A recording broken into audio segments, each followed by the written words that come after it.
boosters 283 times since first doing so in 2015. And with Starship, our mission is to take reusability even further by reflying both stages.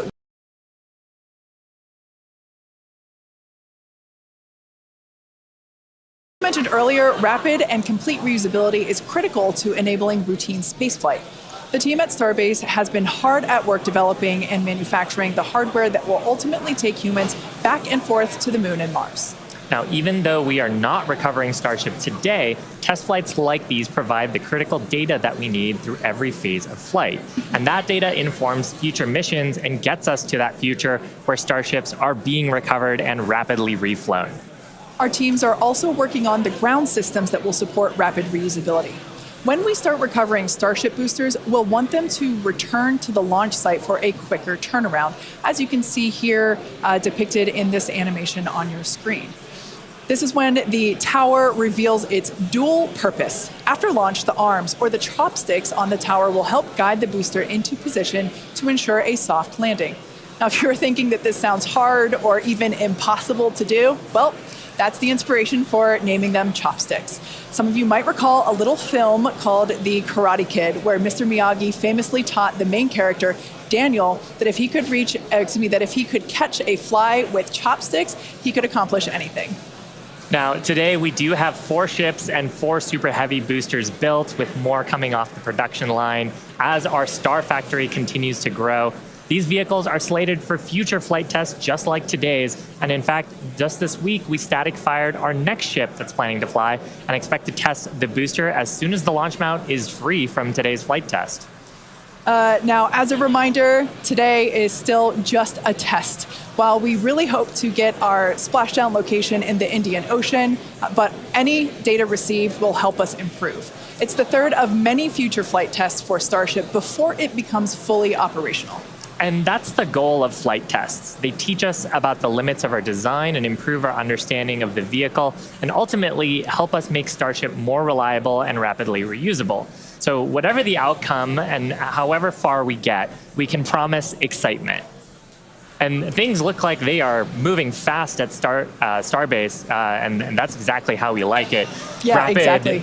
Iteration is a key of SpaceX. Yeah, we've done it with all of our major innovative advancements, including Falcon, Dragon, and Starlink. We believe that if you're not failing, you're not learning and improving the design. Yeah, many of the innovations that we've developed have come from our failures, and they teach us how to avoid the perils of spaceflight. It's a tough business. But all of this testing, all of the iterative design allows us to make the design better and better to do some of the great accomplishments with reflight that we've had so far. Exactly. One of the examples that we love to talk about is the Dragon capsule, like the one located behind Shiva and I here on the mezzanine. Originally, it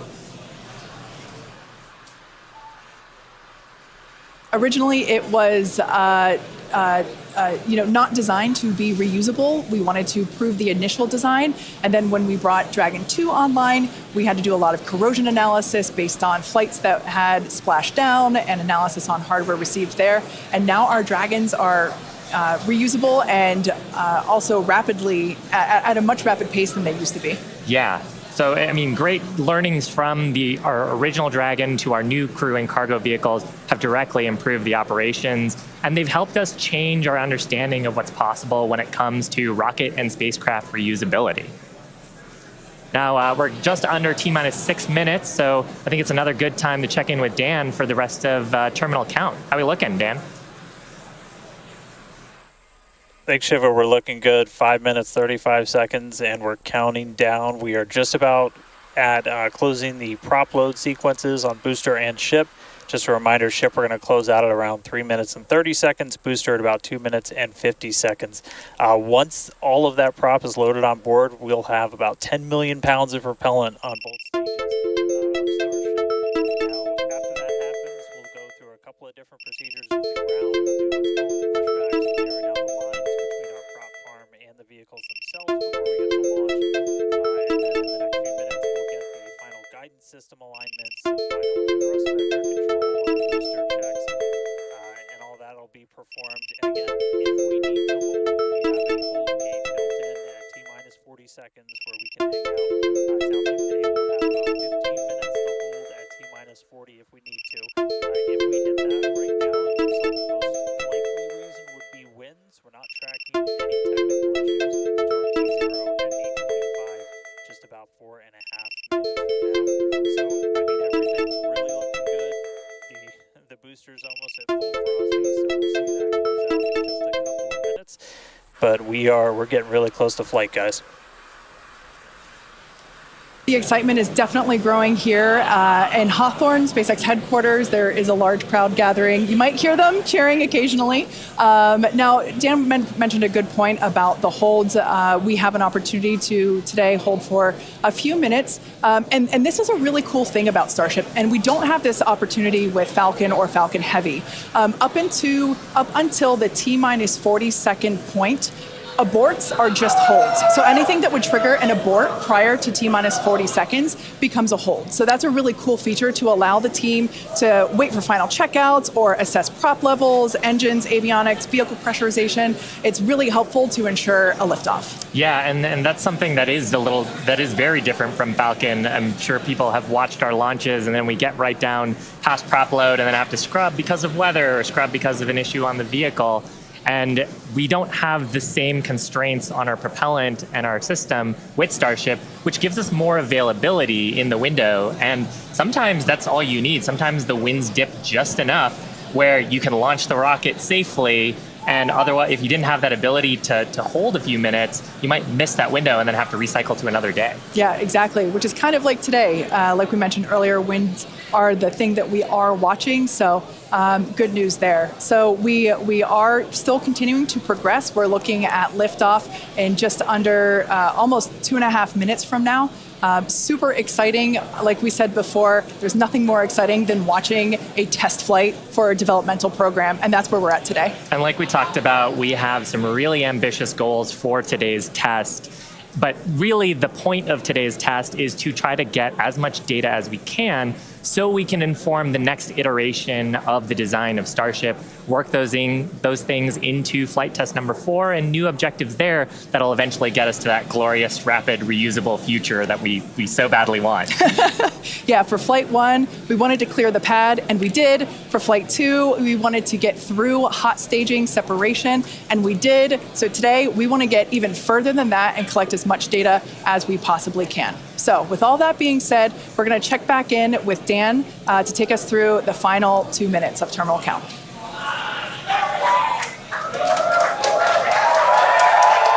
All right, we are under 2 minutes away. We have closed out the prop load on the booster and on the ship.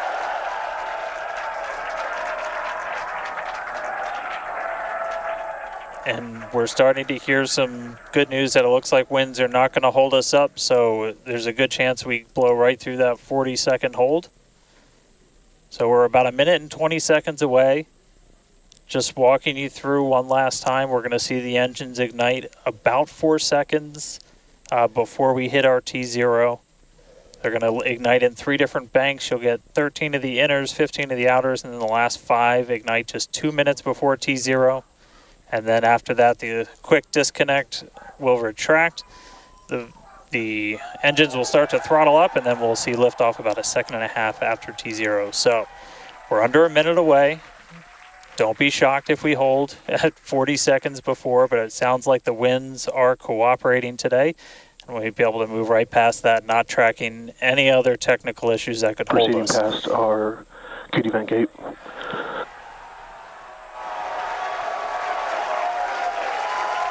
Through the QD vent gate past the 40-second hold. Go for launch.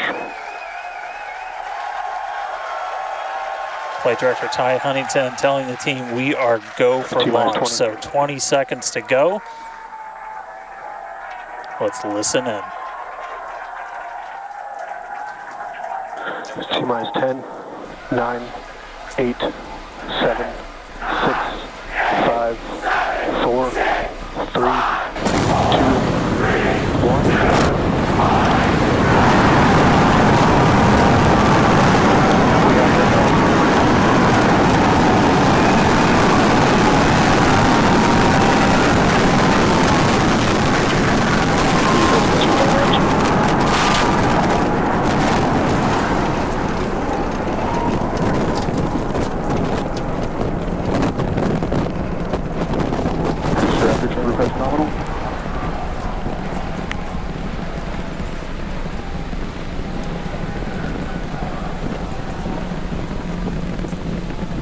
30 seconds into flight, we are feeling the rumble. We are seeing 33 out of 33 Raptor engines ignited on the Super Heavy booster. Booster and ship, avionics, power, and telemetry nominal. Acquisition of signal, Corpus Christi. Continuing to get good call outs. Our trajectory looking nominal, systems looking nominal. Just amazing to see all 33 lit up once again.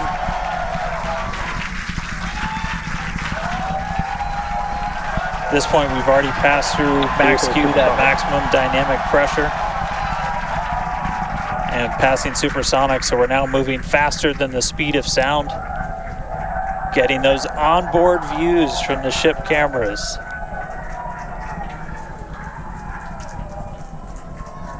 Now the next major milestone is going to be a hot staging maneuver. Again, we're going to be doing that in just about 90 seconds. To do that, we're going to shut down all but the 3 center Raptor engines on Super Heavy. That'll be our MECO, our most engines cut off. And then the clamps holding the 2 stages together are going to release. Starship second stage will ignite its engines, the RVACs first, the sea levels right after that. The sea level engines will be splayed or just kind of pointed out at about a 15-degree angle. So if you look close and we get good tracking, you might be able to see those center right after. And so those 6 engines will push Starship off of the booster.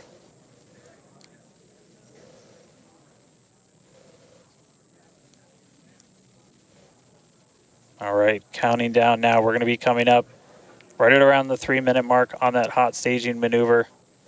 Again, we'll see the booster engines start to shut down. You'll see all but 3 lights go out in the middle. And then we'll see the engines ignite on ship, pushing it away. And that will start carrying the ship into space. Booster will start to do its flip and then move into the boost back burn, setting it up for eventual splashdown in the Gulf of Mexico. Stage separation.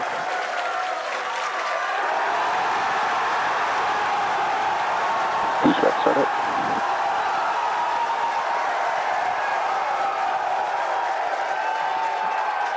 Hot staging confirmed. Booster's now making its way back, seeing 6 engines ignited on ship. Kate, we got a Starship on its way to space and a booster on the way back to the Gulf. Oh man, I need a moment to pick my jaw up from the floor because these views are just stunning. These are live views from Starship. First stage is currently performing the ship avionics, power, and telemetry nominal. Good there, news informing us that the second stage or the ship, everything looking good, nominal there. First stage is currently performing the boost back burn, expecting that to last about 1 minute. That boost back burn, pressure is nominal. That boost back burn propels the booster back towards the coast, taking it to a landing in the waters of the Gulf of Mexico. We're only using the Super Heavy boosters, 13 center engines from here on out. As whenever they relight, you'll be able to see that in the left bottom corner. Those are the ones that can gimbal. In other words, they move and change direction in order to change the thrust to steer the first stage back to Earth.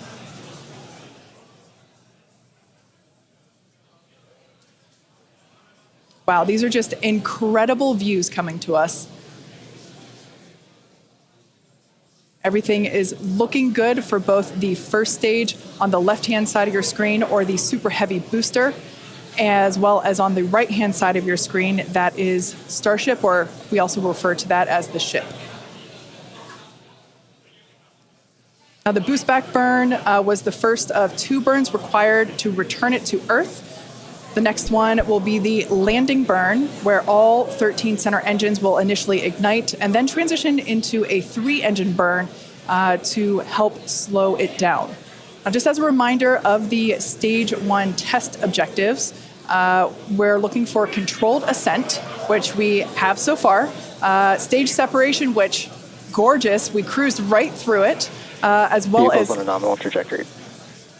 Good news there, telling us that the path that Starship is on is good. Now, Starship's second stage is still firing its engines, and as you heard, following planned flight path. The ship objectives, we're looking for hot staging, again, cruised right through that. We're looking to demonstrate controlled ascent, as well as orbital insertion.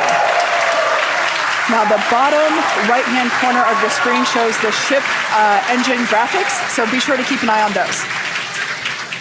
Yep, Kate, like this is just a phenomenal test so far. Super Heavy is performing beautifully today. It's on its return leg of the journey. Ship continuing to burn its 6 engines, those larger circles, the Raptor vacuum engines, the inner circles, the Raptor sea level engines. We're about 30 seconds away, just under 30 seconds away from the start of the boost back burn. Excuse me, the landing burn on the booster. You can see the grid fins rotating. Those hypersonic grid fins are guiding us through the atmosphere back towards our splashdown site. Again, we're going for a splashdown, a soft splashdown. So for landing burn, we're going to expect to see the 13 center engines light, rapidly bring down the booster's velocity, and then just the 3 in the center for splashdown. Let's see if that'll work.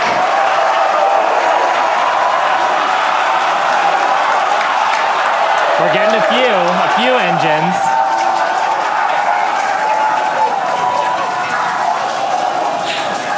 And acquisition of signal. We'll see if we can get some other video of that. Now, this is a test objective today. It is still something that we're attempting to learn.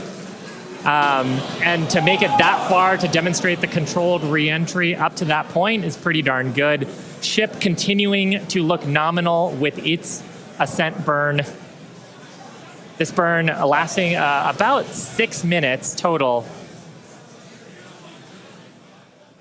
And we're expecting that this burn will end just after T+8 minutes, about a minute from now. So far, though, I mean, congrats to the team. Making it this far is farther than we've gone. Absolutely. On Flight 2. Just wonderful views and great engine performance from the vehicles.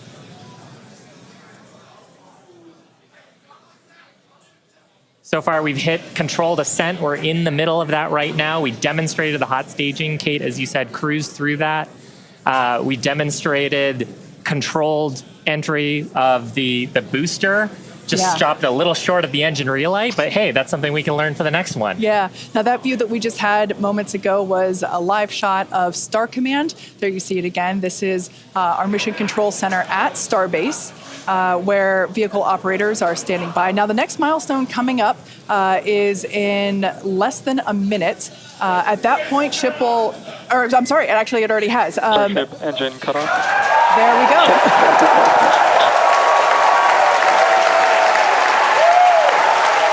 As you heard there by the call out and from the crowd behind us. Starship open insertion. Starship's 6 Raptor engines have successfully shut down. We heard a call out for nominal orbital insertion, which is incredible. Look at these views, Dan.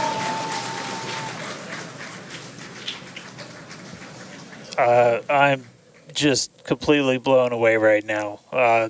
What a day. Congratulations to the entire SpaceX team. I mean, this flight pretty much just started, but we're farther than we've ever been before. We've got a Starship not just in space, but on its coast phase into space. Just to recap where we've come, and it's only been 9.5 minutes. How has it only been 9.5 minutes? We lifted off right on time at 8:25 a.m. We didn't have to hold at our gate at all. We had 33 out of 33 Raptor engines open up and light and get us through a nominal ascent. Another successful hot stage. All 6 engines on the ship propelling us into orbit. We did see what looked like a nominal boost back burn. And then we did make it all the way to the landing burn this time. Didn't light all the engines that we expected, and we did lose the booster. We'll have to go through the data to figure out exactly what happened, obviously. So be on the lookout for information about that. But wow, a ship in space. We've got a bunch of, as we said, ambitious objectives ahead of us. Over the next couple of minutes and pretty much over the next hour, where we're going to really we've got the ship in space. We're now going to take advantage of this and try and learn as much as possible about some of the other systems, including that first ever Raptor relight in space. So it's just going to be incredible. So all of that still to come. The mission just started, but wow, what a liftoff! What a hot stage! What an amazing sight to see Starship there in outer space. I can't believe we're seeing it in space. This is awesome. Wonderful. Now, we are going to be coasting for the next about 30 minutes or so. We'll be back around the T plus 40 minute mark. And that'll be Starship continuing to coast, hit those ambitious test objectives, and then continue on to re-entry. We're not totally sure what video that we'll get, since that normally comes to us as we overfly ground stations, and we don't have a ton of those along our trajectory. But as we have video, we'll be sure to bring that to you. Starlink may be able to bring us additional communication paths today that will allow us to talk to Starship through re-entry with no communications blackout period. It's a possibility, but either way, we will be live for all of today's milestones. And of course, when we do have views, signal, Puerto Rico. especially like the ones that we have now, which I just cannot get over. When we have views, we will be sure to bring those to you live. But no views or no views, we'll see you back here at T plus 40 minutes. Pez door is opening. And there we just heard call it that Pez door is opening, so that's great. First test. Yeah. One of our test objectives today is to open and close that Pez door. That's where we will deploy Starlink satellites from in the future. So great news there that that test that test objective is already underway. So come back here, stick around till T plus 40 minutes for coverage of Starship's deorbit burn demonstration, followed by its re-entry and what is sure to be an exciting splashdown.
Expected loss of signal, Cape Canaveral.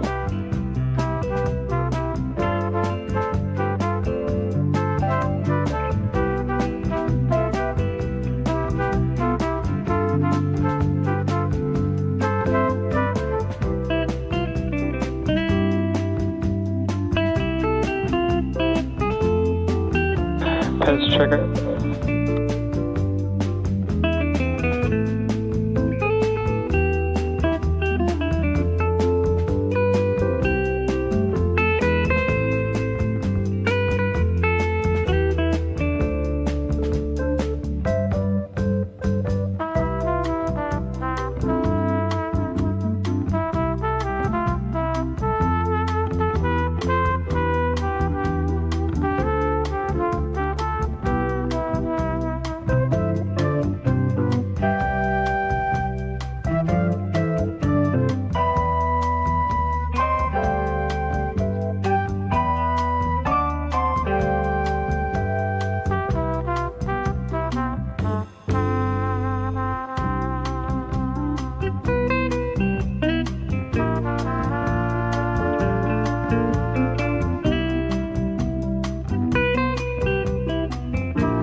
Did lost the signal, Puerto Rico.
Acquisition of signal, Idris.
Starship's flight computer is in propellant transfer demo.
Starship flight computer is in the propellant transfer complete state.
Pez checkout's complete. Doors closing.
Control has started.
Acquisition of signal, hard to bit stock.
Welcome back to live coverage of our third Starship flight test, which lifted off from Starbase, Texas at 8:25 a.m. Central Time.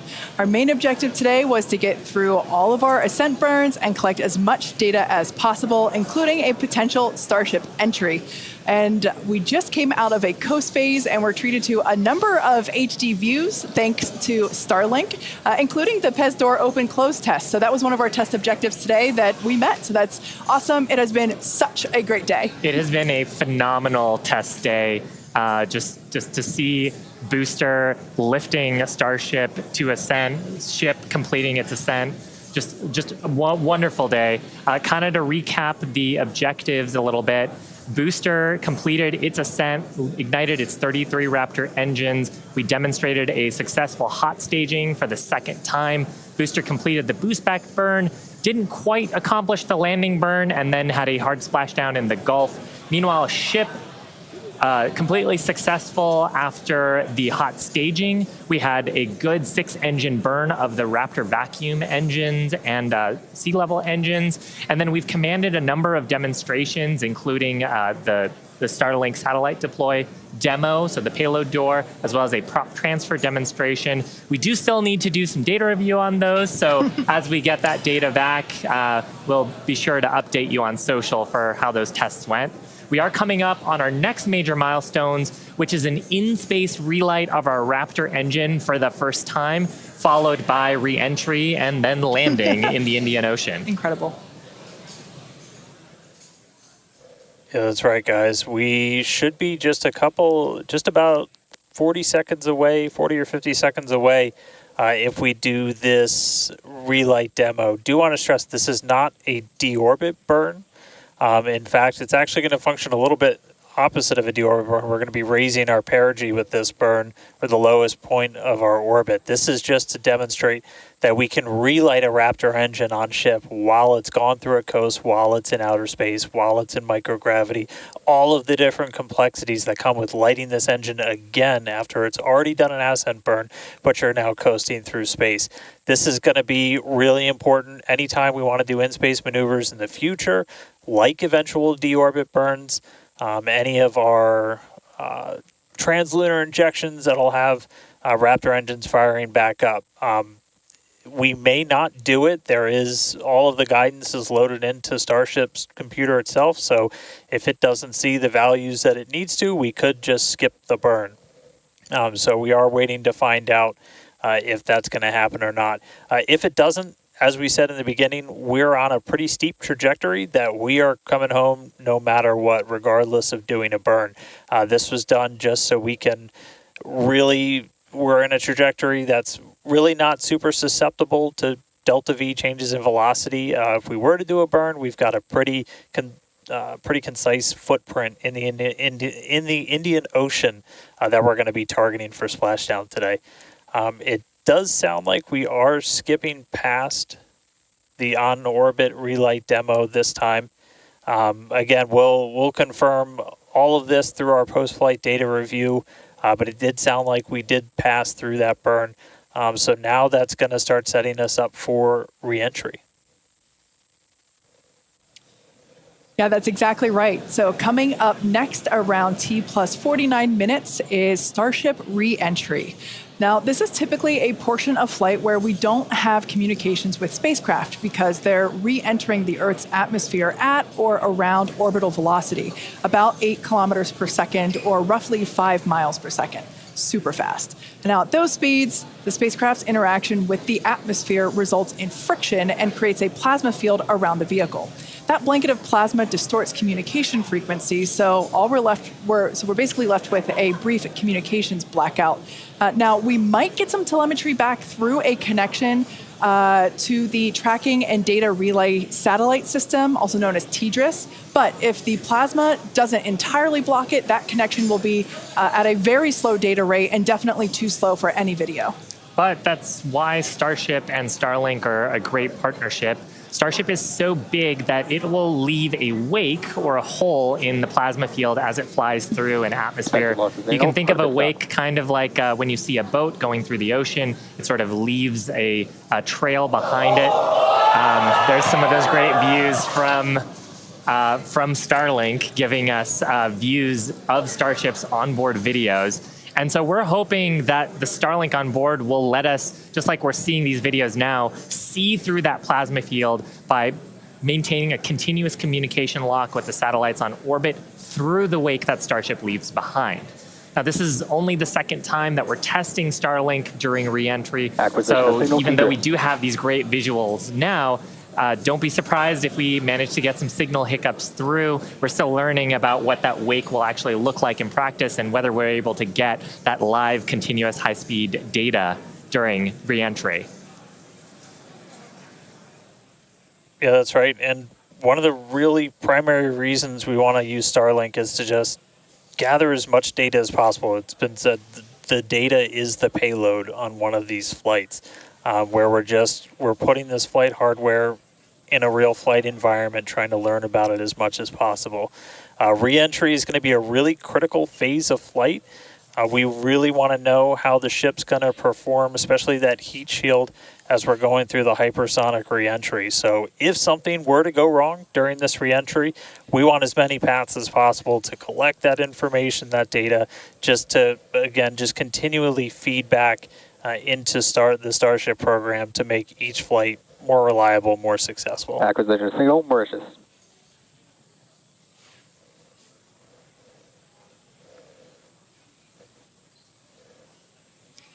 Now, if Starship manages to make it all the way through re-entry, we'll collect valuable data on Starship flying through the Earth's atmosphere at hypersonic speeds, meaning more than 5, or at this point, will be more than 5 times the speed of sound.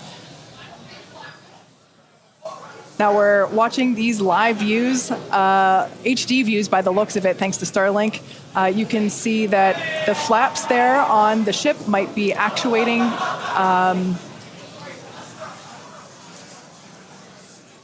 Certainly some incredible visions of planet Earth behind Starship. Now, we've already validated Starship's ability to fly and land at subsonic speeds. You might recall those suborbital flights from a few years ago, and we can see those flaps there.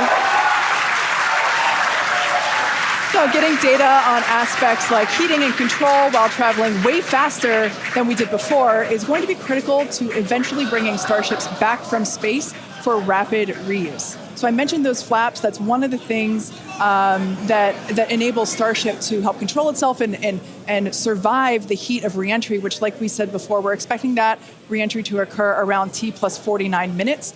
So we're getting pretty close here. And what you're seeing here, it looks like the vehicle is sort of moving back and forth. Part of what you're also seeing is one of the cameras, this onboard view that we have, is on the end of a flap. Starship has front flaps and rear flaps in the vehicle.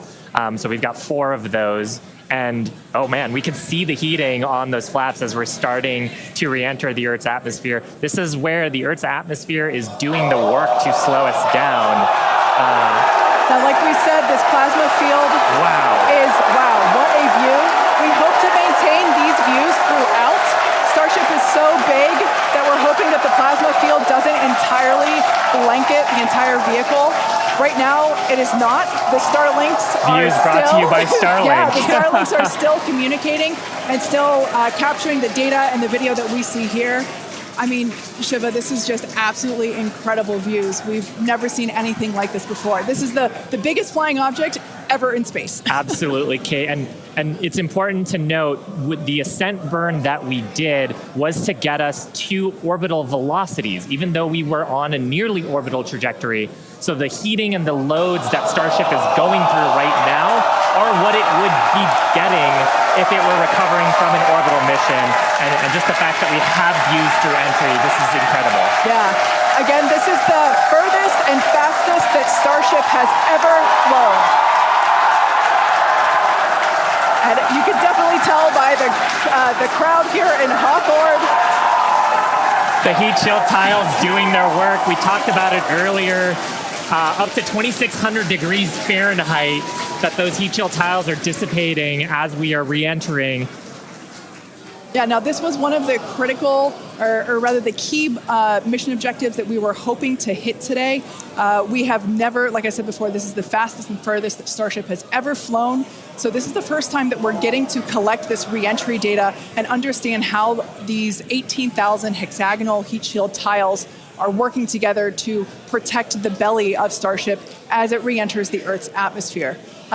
Once again, the atmosphere is doing us a big favor here by... 80 kilometers altitude. The atmosphere is actually doing us a huge favor here by acting as a braking system for Starship as it re-enters the atmosphere.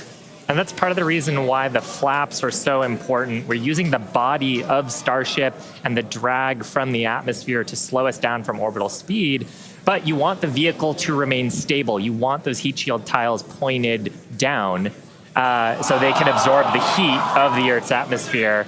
And so that's the purpose that they are serving during the hypersonic phase and then again during the subsonic phase. Absolutely. So like we said, these views are being provided by a couple Starlink terminals that are positioned on Starship itself. As that plasma builds, we're hoping that we can bring these views back to you, but you can see the telemetry there on the right-hand side of your screen. If you watch closely, you can see the speed decelerating. Again, that's the friction of the atmosphere resulting in this plasma field, or excuse me, the blanket that is potentially blocking the Starlink terminals right now. So we'll bring those views back to you if we get them. But right now, for those of you that have recently joined, Starship is currently re-entering Earth's atmosphere. This is super exciting because it's the furthest and fastest that Starship has ever flown. It's just absolutely incredible. Major test milestone, something we wanted to accomplish on Flight 2, getting to it today. So just awesome. Now, we actually have some heat shields here. So these are what's doing all the work on Starship right now. There are 18,000 hexagonal heat shields like these. So this one that I have is flat, like this is what would be positioned on the flaps of Starship, whereas Shiva has something a little different. Yeah, the one I have would be on the curved surfaces of Starship. I'll just put it in frame here. So we've got these attached at various points around the vehicle. Like you said, Kate, 18,000 of these tiles around, and they're doing the work to make sure that the structure of the vehicle doesn't carry all that thermal load, so we can recover the vehicles eventually and get to rapid reuse on them. They're really lightweight. They sound a little different than I would have expected them to, but they are ceramic.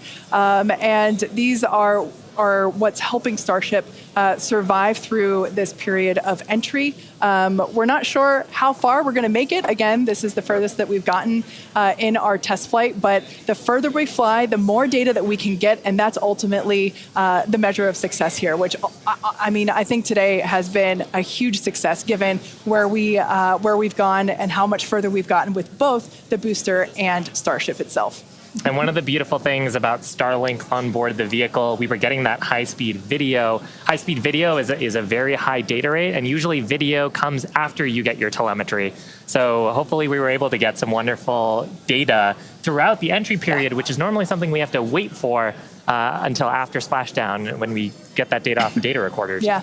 Now, you mentioned before the flaps. Again, that the flaps are protected by the flat heat shields like I have. There are 4 of those positioned on Starship, 2 at the forward end or the top end, and 2 at the bottom or aft end. And they operate independently to aerodynamically control the vehicle's attitude or positioning during atmospheric flight and enable precise landing at the intended location. So today we are intending to splash down in the Indian Ocean, and we're hoping that we can make it that far, but regardless, it is an exciting end to what has been an exciting day.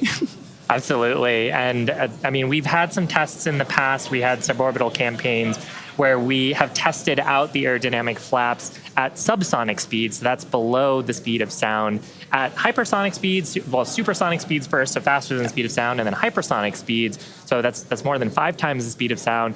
The equations of motion change, how the vehicle responds changes. So going through that control phase where we're going from faster than the speed of sound to below the speed of sound was one of the objectives today. Yeah. And that's actually a great point, because we are expecting that entry subsonic period to occur around T plus 1 hour and 3.5 minutes. So we're not there yet. We're about 10 minutes away from that point. So again, that is when Starship would be traveling slower than the speed of sound, thanks to the atmospheric braking system.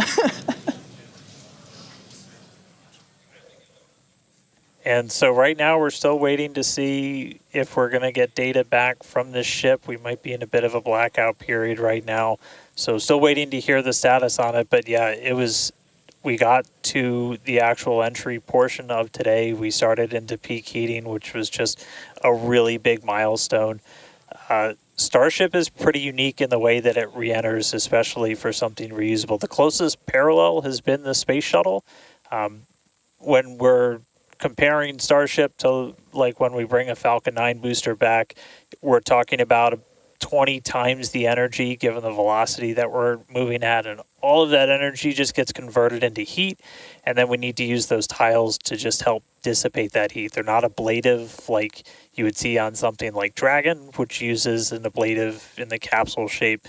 So they are these tiles that are made to be reusable. So any data we're getting on the actual temperatures it was seeing during heating, all of that is just really hugely valuable. Where Starship is really unique is, and Kate and Shiva have talked about it a couple of times, is once we're through this kind of hypersonic section and we get down to the subsonic. And that's where we really learned a lot and proved that Starship's really just its basic shape could work. And we did that during the suborbital campaign.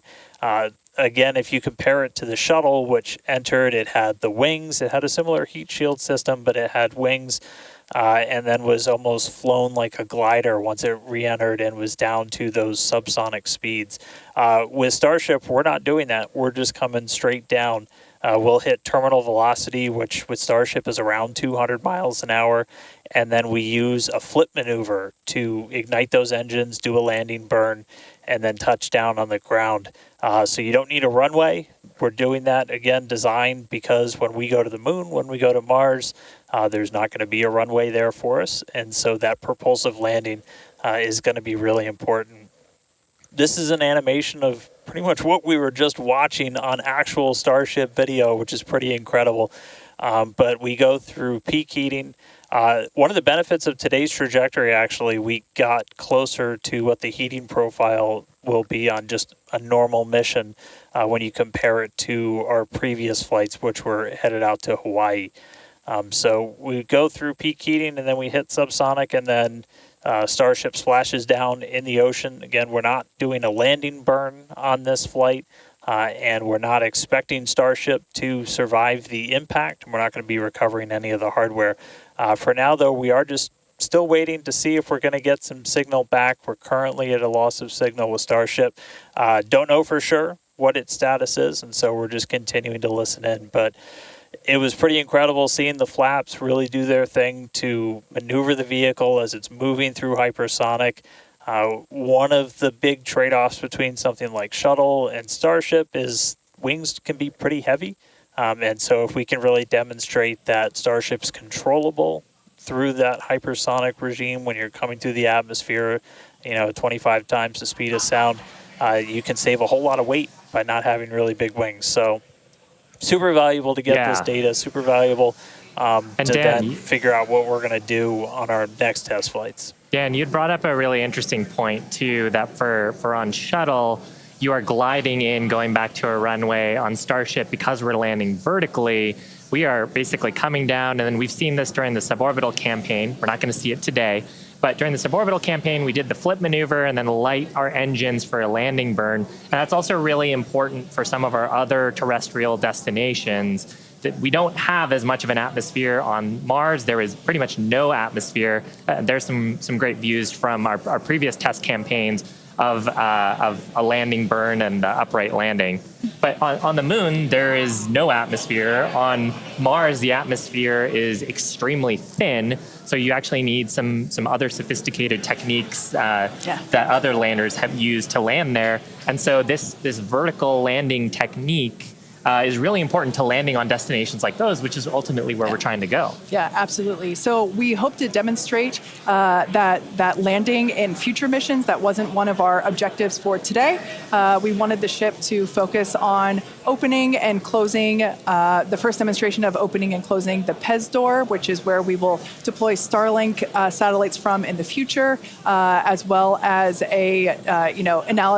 gathering data on how the heat shield tiles performed during the entry period. And so far, all of that has gone really well.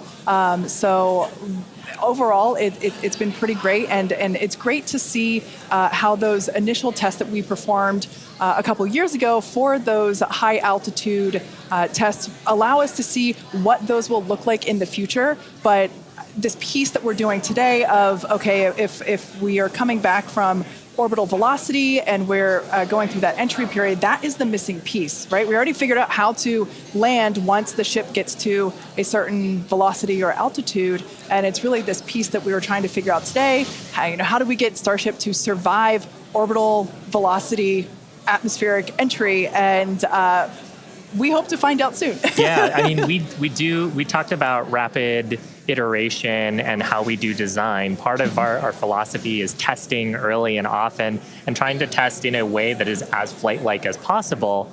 But there's only so much you can do in a chamber where you're trying to simulate the atmosphere in a laboratory. So there's nothing quite like when the heat shield tile hits the atmosphere in flight to gather that wonderful data and prove out some of the analyses and probably teach us a bunch of things that we didn't quite get right. For sure. And obviously, for those of you that have been watching along with us, those were incredible views to see of that entry period where we saw the heat generating because of friction as the belly of Starship was making contact with the Earth's atmosphere, and that resulted in some plasma. So as Dan said before, we believe that we're in a bit of a blackout period at the moment. We are expecting the vehicle, if it's still alive, we would be expecting the vehicle to be approaching subsonic or slower than the speed of sound speeds in 3.5 minutes from now. So if it's still up there in one piece, it still has a way to go. We're not there just yet. But we saw that plasma field building up around the exterior, which can blanket the entire vehicle, as it does with all of our Dragon missions, and we're at a loss for telemetry at that point in time. Yeah. So Dan's seen a lot of those with Dragon missions that he's supported. Yeah, absolutely. And we are hearing through some of the telemetry that it did look like we lost Starlink and our TDRS data flow at the exact same time. Now, if both of those signals are cutting out at the exact same time, that could mean we lost the ship. It has been several minutes since we've gotten any data from Starship. We are waiting just a couple more minutes just to see if we can get any additional confirmation, but that is one data point that we're tracking, and that could indicate that we had a loss or a breakup of the ship during that re-entry. So might not make it all the way to splashdown today, but we were able to get through the early phases of re-entry, hit some of that peak heating, which was just really incredible to see a Starship coming back from space after getting all those views from space for the very first time. So we'll just keep on listening in on the loops here, see if we hear anything over the next couple of minutes, and that might bring a close to a pretty successful day so far. So again, we did lose the TDRS. That's the tracking and data relay satellite. That's the satellite system that pretty much every spacecraft operating in orbit right now will use to get data. We were able to get some signal through that, and then we were also getting data back through Starlink. Live view here of mission control down at Starbase. So these are all the folks who are experts on the various different systems, taking a look at the live data that we did have. Probably in mission mode still, Yeah, but absolutely. It would be so tough to stay focused with what an exciting day we've had today. Yeah, to quote Monty Python, I'm not dead yet.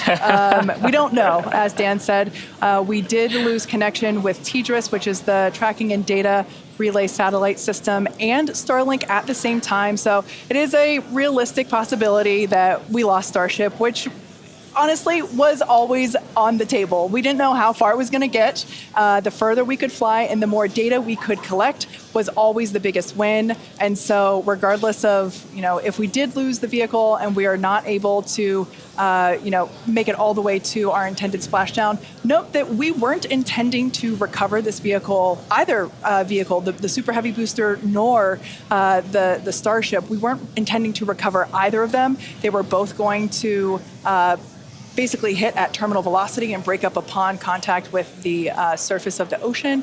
So we're standing by to hear whether or not we are going to be able to get telemetry readings back, but we are possibly anticipating news that we lost Starship due to basically a double blackout from TDRS and Starship data at the same time. But it's worth mentioning, this is the first time that we have come back at these speeds Absolutely. in any of the test flights that we've done so far with Starship. So we are trying to prove out that the heat shield works as intended, that the controllability at those hypersonic speeds works as intended.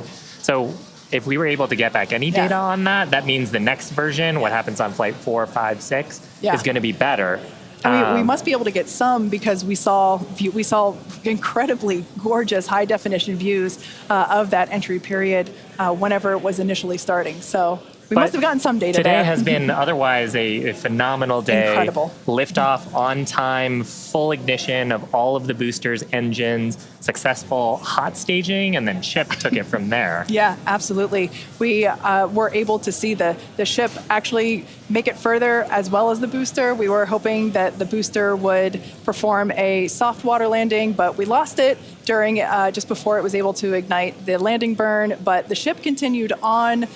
We saw all six Raptor engines on the ship ignite and then shut down for second engine cutoff. And we saw some amazing views as well, and it's just been certainly a day that I will be taking many screenshots and using them as my computer desktop background for, until the next Starship launch. When we get even better views, I'm sure. Exactly. And we also hit a number of our other ambitious test objectives. We had a chance to at least initiate the commands for a propellant transfer demo within the vehicle. This is something that Starship's going to have to do in the future, and these sort of transfers haven't been done at this scale before, so that's a first as well. We also were able to demonstrate that the payload door functions. And we got to see that, Yeah, and so those commands were sent. Again, data review to come and make sure that everything performed as expected, but that's going to be critical to deploying payloads in the future once Starship becomes operational. So a number of test objectives hit, much more accomplished than Flight 2, and making steady progress towards a fully, rapidly reusable, reliable Starship. Absolutely. And hey, Kate, and hey, Shiva, we were just hearing on the loops, we are making the call now that we have lost Ship 28. So as we were possibly expecting, we lost the data a couple of minutes ago. We haven't heard from the ship up until this point, and so the team has made the call that ship has been lost. So no splashdown today, but again, just it's incredible to see how much further we got this time around. We had a couple of those ambitious objectives that you guys were just walking through that we're able to take advantage of while Starship was in outer space flying over our planet for the very first time. So that was just really incredible. Obviously, there's a lot to go through.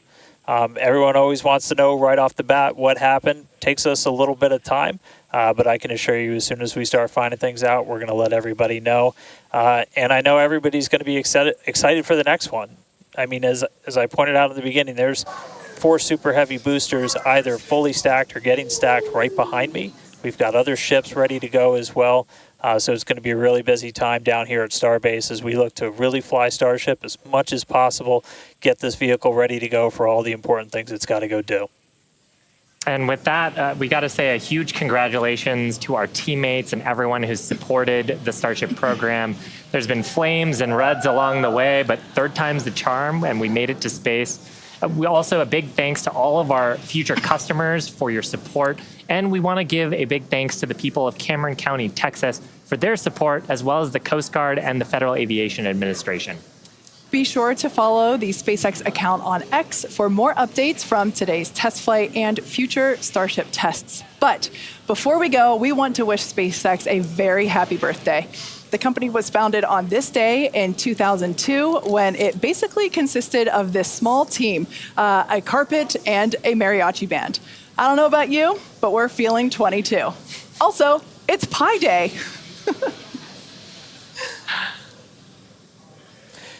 Yeah, but I mean, Pi Day is constant and never ending, so shouldn't every day be Pi Day from now on? I mean, that's a really good point, and I think after a test like today's, we all deserve some pie. Thanks for watching, and we'll see you next time.